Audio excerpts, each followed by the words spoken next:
really good thing going backwards and forwards. Also, I've been having a ferret and a ferret. She's got a very sensitive sense of smell. So she especially does. So we're mainly concentrating on more pink, sorry.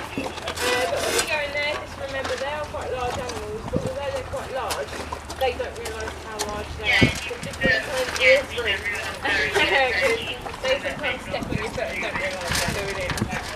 So yeah, but what we do is we've got more.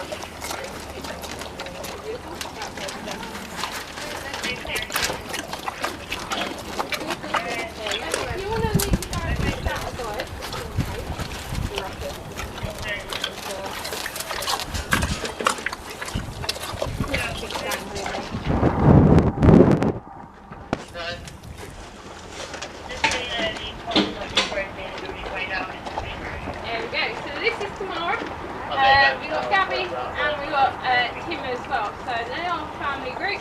Gabby and Tim are both 17 years old. Gabby's the mum, Tim's the dad. So they are built off naturally. But if you want to come up this way, we go and say